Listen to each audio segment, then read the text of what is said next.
Island Hopper looks easy, until the race suddenly explodes. Today I'll show you exactly where the attacks happen, where people crack, and how to survive ZRacing 4x4 Stage 3. Ready? Let's go!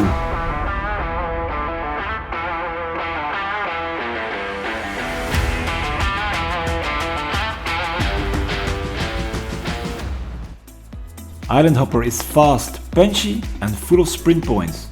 But the race will be decided after Tide Pool. The Mech Isle dirt climb hits first, and before you can recover, Festival Harbor climb drags you straight up toward the Shisha sprint. That back-to-back section is where the legs will explode. Besides those short climbs, this race is actually pretty flat, so personally I'm going full aero, in my case the Canyon Aeroed paired with the Princeton Wake 6560 wheels. Light enough for the climbs, but still super aero for the fast sections. Let me know in the comments, what setup would you go for? I rode this Recon pretty much at race pace, so this should give you a very realistic idea of what to expect. And as you can see, this race probably won't last much longer than 30 minutes, so be ready to absolutely rip your legs off from start to finish. Pain is fun, right? The first 6 kilometers of this race are relatively flat, so use that section to sit in the draft, stay protected and save as much energy as possible. Trust me, you will need it for what's coming next. After the boardwalk sprint we head toward the mangrove maze before hitting the beach and the tide pool sprint. But don't waste energy sprinting there, this is a scratch race after all, the winner takes it all. Because right after tide pool we turn left and that's where the real suffering begins. The Mech Isle climb might look short on paper, but it punches hard. And the worst part, you barely recover before the road kicks up again towards Festival Harbor and the Shisha sprint. That back-to-back effort is where this race will explode, so when that moment comes, be ready to shake every last watt out of your legs. Alright, we have reached the tide pool sprint, and this is where you can start getting a little nervous. And if you were hoping to grab a feather power up here, I've got bad news. According to Zwift Insider, this route only gives draft and aero power-ups. Personally, I would have loved a feather for the climbing section coming up, but no excuses. We race with what we get.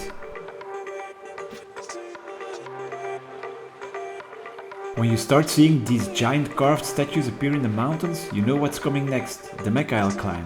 And honestly, on paper it looks harmless, just 700 meters at an average of 2.9%. But don't let those numbers fool you.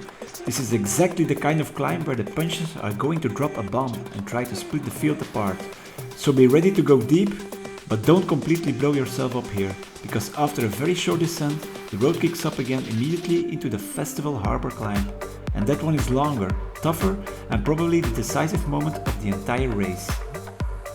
The stronger punchers will probably have created some gaps by now, but because the climb is so short, the differences still shouldn't be massive. So if you're dangling off the back with a small gap, this is the moment to close it. Use a short descent and the flat section to get back in the draft before the next climb starts. Because if you hit Festival Harbor already disconnected from the group, it's going to be a very long few minutes. Once you cross the bridge over the river, the road immediately starts climbing again. And just like that, the Festival Harbor climb begins. This climb takes us all the way up to Shisha Sprint, and with it, the end of the hardest section of the entire route. So be ready to suffer for about 3.5 minutes straight, just hoping you can hold on to the front group. The Festival Harbor climb is 2 kilometers long with an average gradient of 2.6%. Again, the numbers don't look terrifying, but after Mech Isle, your legs will tell a very different story. At this point, it's all or nothing. 3.5 minutes of pure suffering. But if you can survive this section with the leaders, you're still in the fight. You can do this. After 9.5 kilometers, right in the middle of the climb, the gradient eases off a little. Take one deep breath here, because you're almost there. From this point on, my advice is simple. Every time you hit an orange section of the climb, get out of the saddle and empty the tank. Use those steep ramps as a trigger to squeeze out one final effort and fight to stay attached to the group all the way to the banner. Because if you can survive until the top, there's a very good chance you're still racing for the win. Phew, you made it! Breathe! You have officially survived the hardest part of Island Hopper. Now enjoy the descent back toward Festival Harbor, because this is probably the first moment in the race where your legs get a tiny bit of relief. After the descent, we turn right toward the mangrove maze and head back to the beach for the second pass over the tide pool sprint. And thankfully, this time we don't turn left toward the Mech Isle climb again. Now, the race can go two very different ways. Maybe you're still in the front group. If that's the case, massive job. Stay calm, work together, but don't do anything stupid. Use a draft whenever you can and start saving your legs for that final sprint. Or maybe you got dropped during the punchy climbing section. If that's you, don't panic just yet. You still have around 5 kilometers to turn things around. And because those climbs were relatively short, the gaps probably aren't huge. So now it's the time to unleash your inner time trialist. Find other riders in the same situation, work together and start hunting. Because with good cooperation, there's still a real chance to close those gaps before the finish. After the second tide pool sprint, there are only 2 kilometers left to the finish. From there it's mostly flat roads on Mech Isle, but there's one final sting in the tail. At around 900 meters to go, we hit that rising wooden bridge. It ramps up to 4%, and honestly, I fully expect the stronger sprinters to launch their move right there and turn this into a long sprint effort. So don't wait too long to react. A lot of riders are going to explode on that bridge after all the previous efforts. And if you still have something left in the legs, this is definitely the moment to consider going long yourself.